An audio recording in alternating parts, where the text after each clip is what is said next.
Government school की कक्षा 8 की छात्रा हूँ। मैं UN सेक्टर A196 में रहती हूँ और आज श्री कृष्ण जन्माष्टमी में युद्ध के मैदान में श्री कृष्ण द्वारा अर्जुन को दिए गए उपदेशों को यहाँ पे प्रस्तुत करना चाहती हूँ। आप सभी से मेरा यह विनम्र निवेदन है कि उन सारे उपदेशों को सुने और उसे अपनी जिंदगी में उतारें, जिससे हमारा जीवन धन्य हो जाए। आज से ठीक 5000 वर्ष पहले युद्ध के मैदान में और कृष्ण ने अर्जुन को उपदेश दिए थे। वह दुनिया का सबसे पहला मोटिवेशनल लेक्चर था और वह लेक्चर श्रीमद् भगवद गीता के 18 अध्याय एवं 700 श्लोकों में वर्णित किया गया है।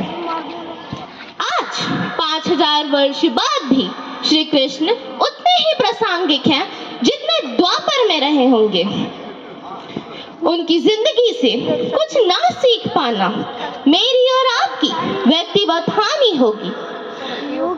अब मैं आपको ऐसी 5 चीजें बताना चाहूंगी जो कि आप श्रीमद् भगवद गीता से सीख सकते हैं। पहली, भगवान श्री कृष्ण ने अर्जुन को यह पहला उपदेश दिया था कि जिंदगी में कड़वाहट के लिए कोई जगह नहीं।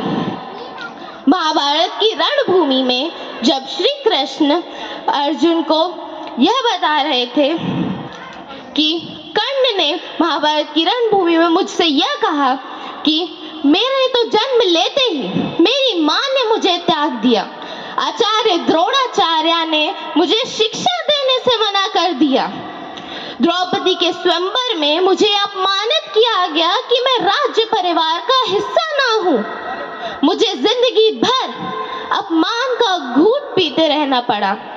कर्ण बोले, हे केशव, मेरा क्या अपराध था? कृष्ण जी मुस्कुराए और उन्होंने जवाब दिया, हे सूर्यपुत्र, मेरा तो जन्म ही कारागार में हुआ था। जिस रात मैंने जन्म लिया उसी रात मुझे मेरे माता पिता से जुदा कर दिया गया।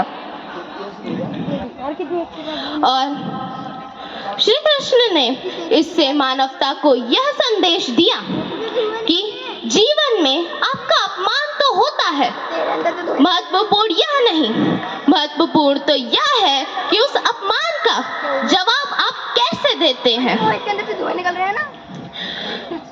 कर्ण, जो कि जिंदगी में अपने अतीत के में हुए अन्याय के से डूबे रहे, कृष्ण जिन्होंने अपने अतीत को कभी दोषी ठहराया ही नहीं। कर्ण हमेशा पीछे देखते तो कृष्ण हमेशा आगे। अन्याय और कुदरत ने दोनों के साथ ही किया था, पर कर्ण उस अन्याय को कभी भुला नहीं पाए तो कृष्ण को तो अन्याय कभी याद ही नहीं आया। अब चुनाव आपका है कि आप कर्ण की तरह जिंदगी भर रोना चाहते हैं या कृष्ण की तरह हंसना।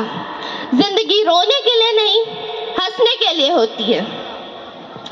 दूसरी सीख कृष्ण की जिंदगी से हम यह ले सकते हैं कि दुनिया में माँ के बराबर कोई नहीं।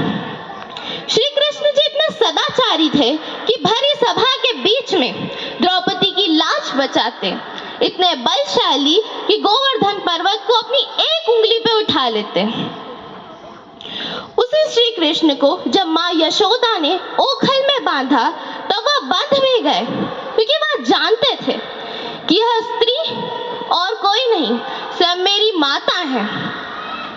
तीसरी सीख जो हम कृष्ण जी की जिंदगी से ले सकते हैं वह यह है कि जो कुछ खोता नहीं वो कुछ पाता भी नहीं। बिना कुछ त्यागे बड़ा प्रयोजन मिलना असंभव है, क्योंकि जिंदगी एक बैंक की तरह है जिसमें डिपॉजिट किए बिना गेनिंग संभव ही नहीं। या तो हो ही नहीं सकता कि बिना कुछ बड़ा त्यागे आपको कुछ बड़ा मिल जाए। श्री कृष्ण ने यह कहा है कि जिसने रात की नींद नहीं खोई उसने सुबह का सफलता का चमकता हुआ सूर्योदय कभी नहीं देखा।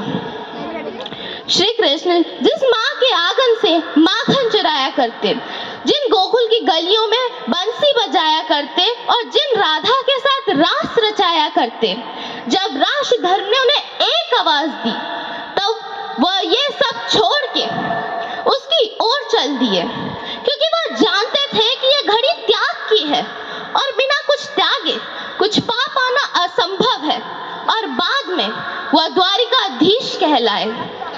चौथा, अर्जुन के माध्यम से श्री कृष्ण ने मानवता को यह संदेश दिया है कि इस पृथ्वी के मौजूद हर प्राणी के हृदय में मैं विराजमान हूँ, और यह कहा ईश्वर सर्वभूतानां हृदयेषु तिष्ठति।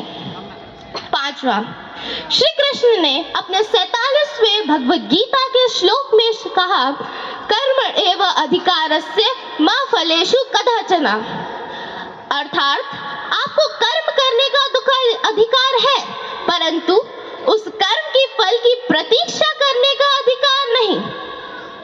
तो यदि आपको कर्म करना है तो कर्म कीजिए, परंतु उस फल की प्रतीक्षा ना कीजिए। अब जो उपदेश मैंने कहे उसका अर्थ मैं आपके सामने एक कविता के द्वारा प्रस्तुत करना चाहूंगी, जिसका नाम है आज नहीं तो कल होगा।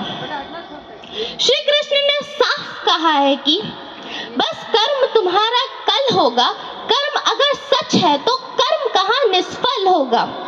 हर संकट का हल होगा वह आज नहीं तो कल होगा। लोहा जितना तपता है उतनी ताकत भरता है, सोने को जितनी आग लगे वह उतना प्रखर निखरता है, हीरे को जितनी ढाल लगे वह उतना खूब चमकता है, मिट्टी का बर्तन जब पकता है तब धुन पर खूब खनकता है।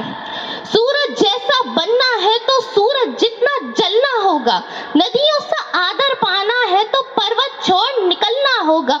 हम आदम के बेटे हैं, हम आदम के बेटे हैं, क्यों सोच रहे राह सरल होगी। वक्त थोड़ा ज्यादा लगेगा पर हर संघर्ष का हल होगा, वह आज नहीं तो कल होगा। धन्यवाद। जय श्री कृष्णा।